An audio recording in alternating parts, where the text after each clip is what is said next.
Welcome back with the video. We have the balance adjustment finally happening. It's finally that time. Bear with me in terms of my voice. I have 2 cough drops in my mouth right now. Yes, yes. You heard that correct.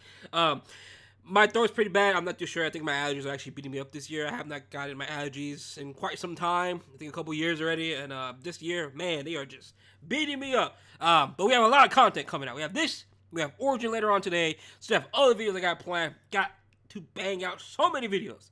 So hopefully I don't lose my voice, right? So let's get right into it. So, balance patch. We have 12 heroes, 3 artifacts. Fallen Cecilia should be in here because she got scrapped from the last one. So she should be in here this time, right? So, let's look at it.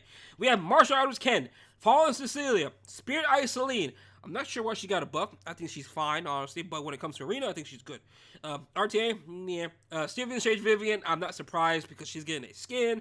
Dragon King Sharoon. Ooh, I like that. So, now for the RGBs. Lithe, Kairon, Seaside Bologna, Lethe, Destina, Landy, and then Moonlight 4-star, which is going to be Watcher Shuri. Okay. I like this selection. I actually like this selection quite a bit. Let's get right into it. So, and we do have artifacts being touched, which is going to be Wall of Order, Fairy Tale for a Nightmare. Oh. And then we do have Rengar's Special Drink. So let's see what's going to be currently happening. So, Ammo Ken. What can I even do? Let's see.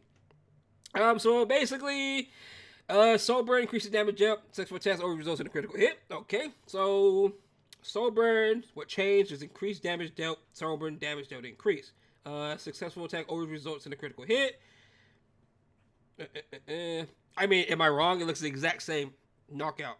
It literally looks the exact same unless I'm wrong.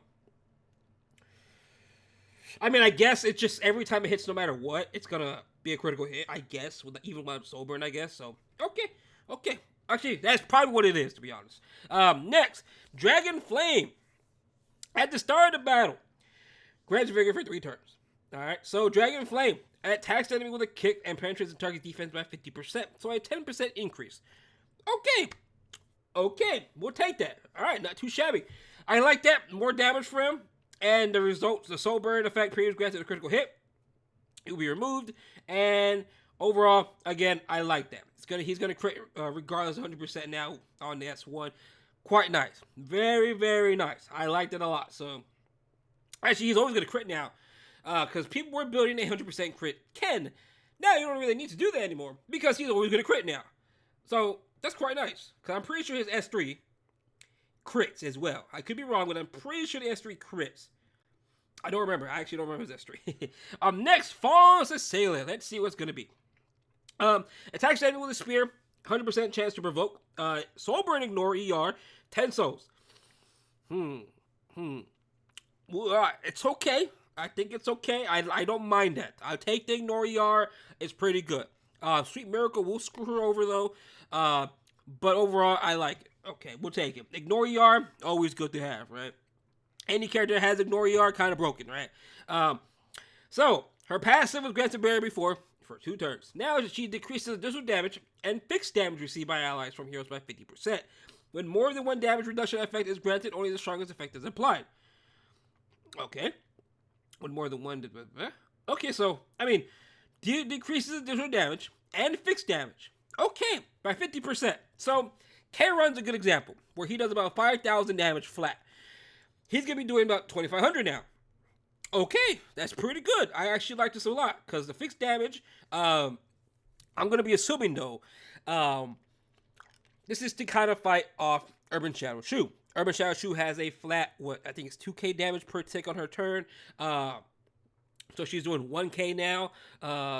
Overall, not too bad. That's actually not too bad at all, because every time she ends her turn, she's going to get a barrier to the ally with the lowest HP, which is quite nice, because that means Urban Shadow Shu potentially is not going to break that barrier. I like that. I actually like that quite a bit. I like that. Compared to what she was before, though, it is dumbed down quite a bit. I will say that. But overall, it's still good. Next, her S3 dispels all buffs before transferring all debuffs inflicted on the caster. Oh. Okay. It dispels all buffs. Attacks all the enemies.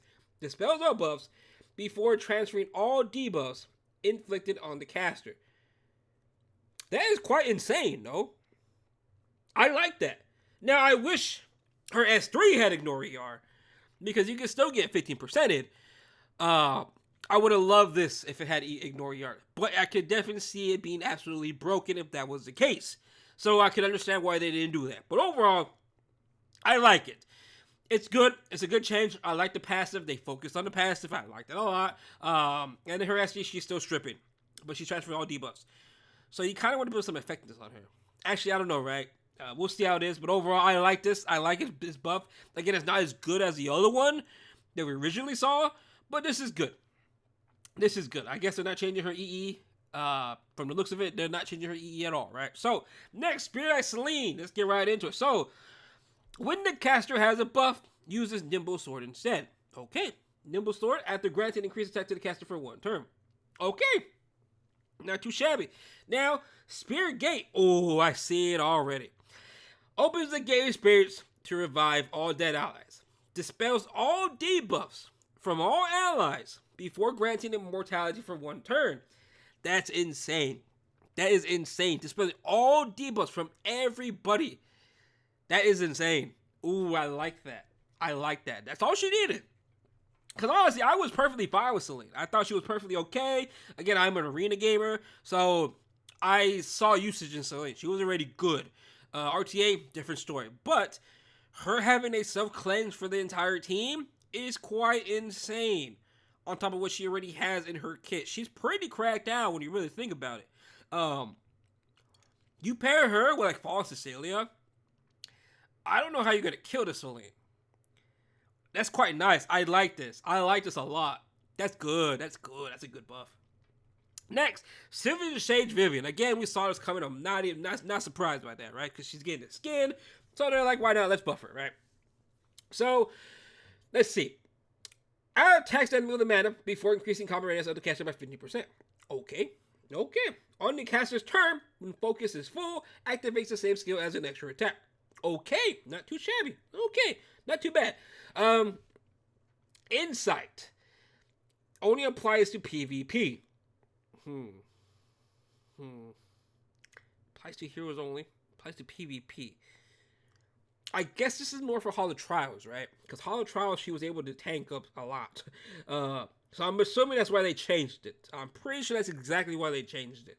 You can consider that a nerf because she was good in some PvE content. So technically you can say that's a nerf, right? Am I wrong? And then lastly, it's going to be her S3. Before decreasing cooldowns. Ooh, of course they did that, right? Like another LRK and Laya. Attacks all enemies by bringing forth the power of nature before decreasing skill cooldowns of all allies by 1 turn. Insane. Overall, I like the S1 change. I like the S3 change. The passive change, I mean, they could have just left it. I'm pretty sure this is mainly for Hall of Trials, though. That's why they changed it, right? But overall, I like the buff. I don't know if it's going to be that huge for her. I think it's going to be good, though, because she is decreasing skill cooldowns. I think she's going to be good. Again, I think everyone's pretty good. I'm not really disappointed. The only thing I'm disappointed about so far is going to be them changing her passive. But other than that, I like everybody else. Other people may not like that. Again, Fallen Cecilia, I can understand people complaining because what we saw before to what we're seeing now, big difference. I am curious about the EE changes, though, because they need to change the EE, I'm pretty sure. Wait, does she have an EE? No, she doesn't. No, she don't have an EE yet. No, never mind. I'm wrong. I don't know why I thought she had an EE.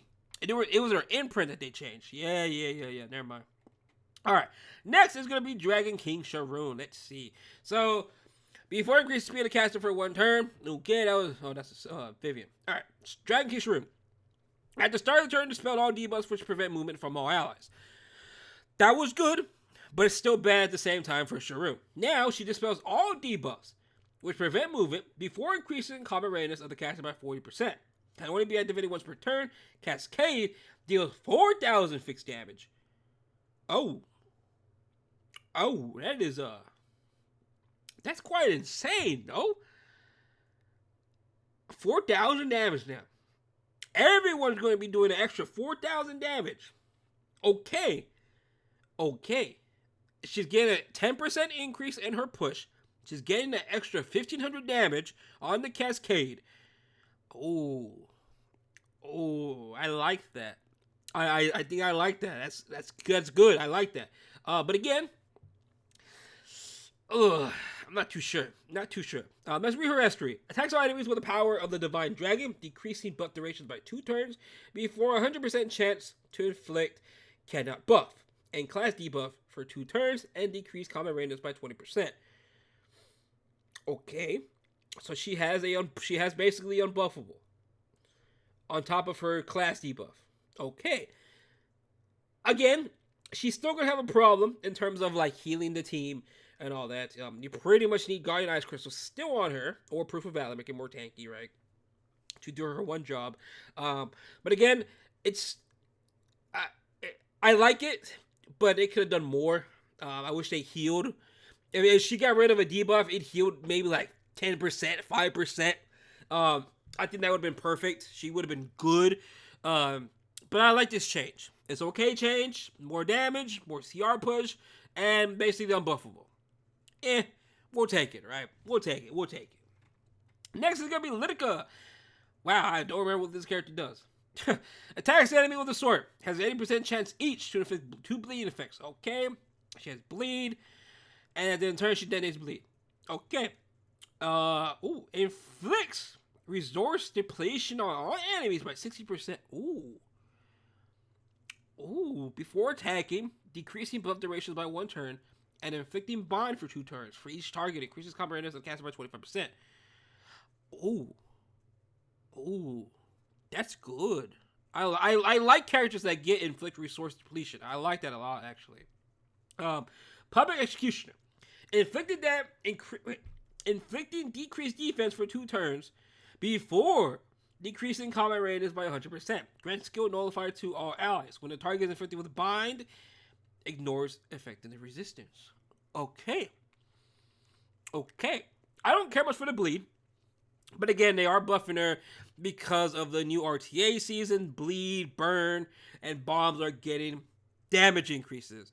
So, we're probably going to see this Lethe.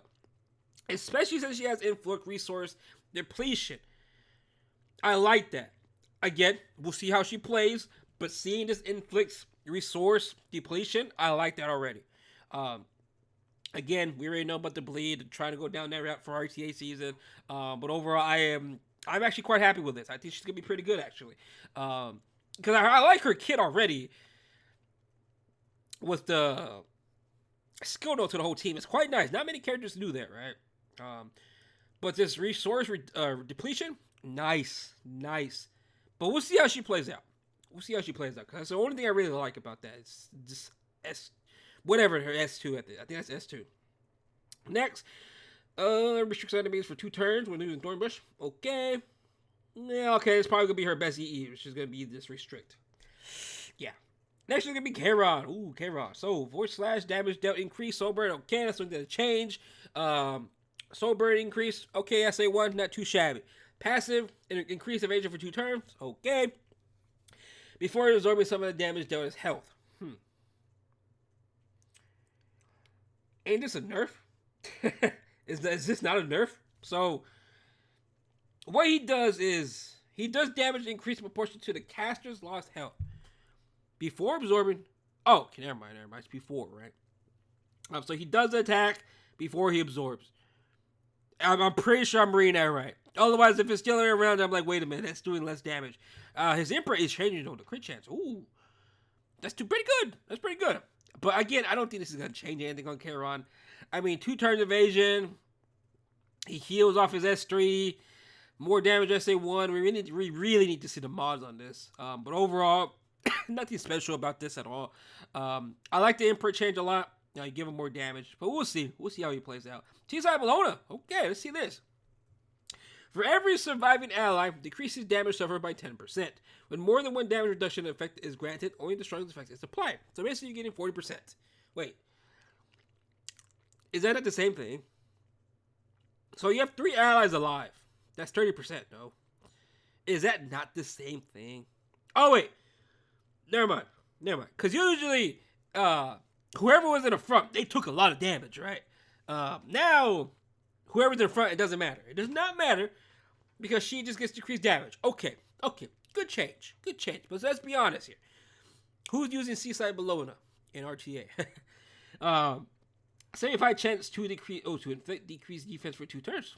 Okay, not too bad.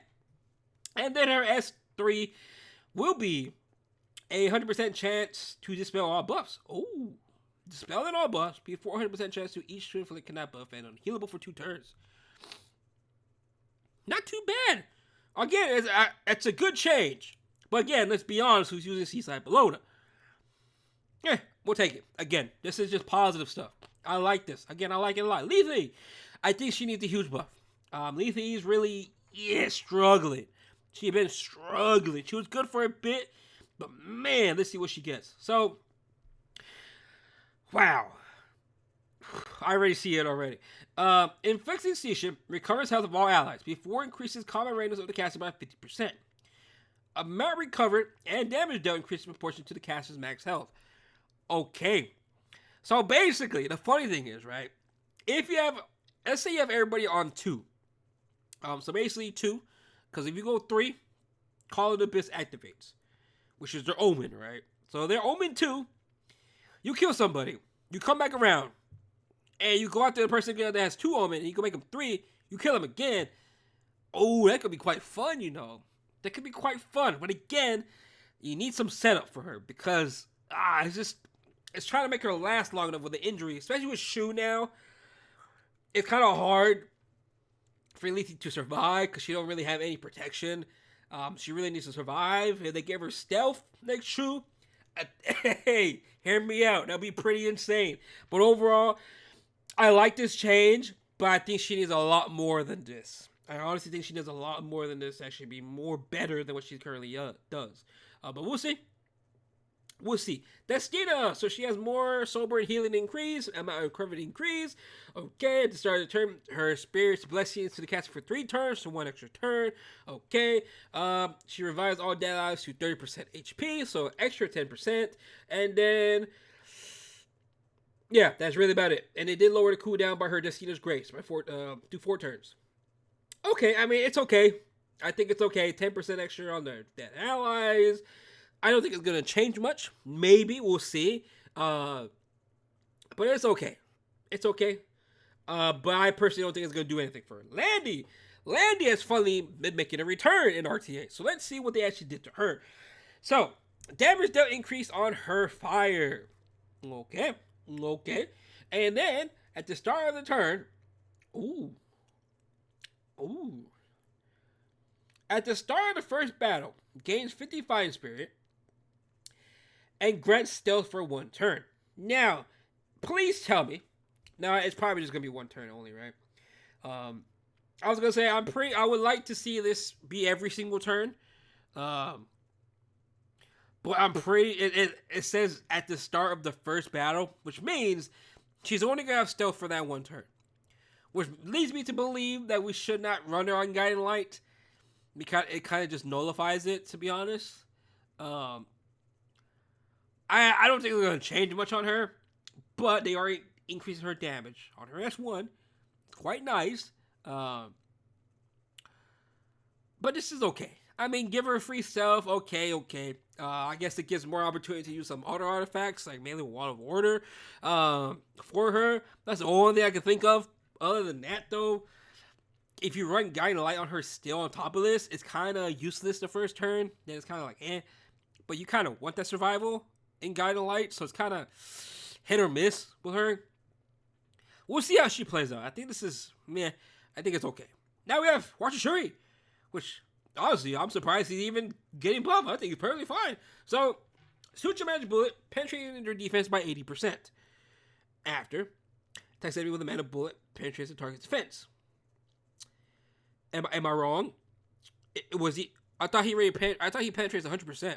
I didn't even know it was 80%. What? Wait. Increases. Oh. Okay. Never mind. Never mind. Attacks the enemy with a mana bullet, penetrating the target's defense. Increases the hit chance by 50% using the skill. Okay. Hey, hit chance. Hey, We'll take it. We'll take this because Para, Violet, Flan, and all them. Hey, I'm happy with this. I'll take it. I will definitely take it, especially for me in our arena. I'll take this. And now he has the EE, increased hit chance of finishing shot by 50%. So therefore, he has 100%. Oh, I love it. I love it. I like that. Hey, we'll take it. We'll take a free buff. He didn't need it. I'll be honest, man did not need it, so I'm surprised he's here. But we're taking it. We'll take that W. Okay. So, additional damage amount increased. Okay. Wall of Order. For each buff granted to the enemy has a 6 to 12% chance to grant increased attack. Yeah, at the end of the turn has a 50 to 100% chance to grant steal for one turn. Okay, so now they pretty much... Wowee. Okay, Wall of Order is pretty damn good. Wall of Order is now currently a guiding light that can give you attack buff. That is quite insane, you know. That is quite insane. And 100% at max. Ooh. Ooh. Well, 100% chance to grant stealth for one turn, right? Which is already better than Guiding Light. Because Guiding Light is not... is Guiding Light 100%? I could have swore Guiding Light is like 75%. Even at max. But now this has a chance to give you an increased attack greater. Oh, I think that's insane. I actually think that's insane. Fairy Tail. After extra attack, counter attack, or dual attack, has a 40 to 80% chance to dispel one buff. 80% at max. Okay, that's good. And we are dealing 1,000 to 2,000 fixed damage. Oh, again, W artifact. Special drink, whatever. Wall of Order, huge. Fairy Tail, huge. Ooh, I like this. Overall, honestly, big W update. Again, I'm an arena gamer, so not much really affects me. But I like these artifacts for GVG and for RTA. Again, I'm going to start playing RTA very, very soon. Not this season, though. I don't really care for this frame. But I will be playing RTA very, very soon. Overall, I am very happy with this update. This balance patch, I think, is a lot of W's. Some questionable ones. Like, honestly, I think Lethe is going to be... I think it's a step in the right direction, but she needs some work. I think Destina is whatever. I don't think it's going to change on her. Landy, I think is the same thing. I don't think it's going to change much on her, but we'll see about that. I need to see how this plays out with her. Kayron, same thing. Nothing. I don't think anything special about him. Seaside Bologna, maybe some potential. Litica, I see some potential. On the MO5s, though, I think it's pretty good. Fallen Cecilia, the only complaint I can see because she's not as good as she was before. But overall, still a very, very good balance patch to me. Let me know down below what you guys do think about it. Overall, I think it's a W. Other than that, though, I will see you guys later tonight for the Origin release. Other than that, though, I will see you guys later on. Hope you have a good day, and peace out.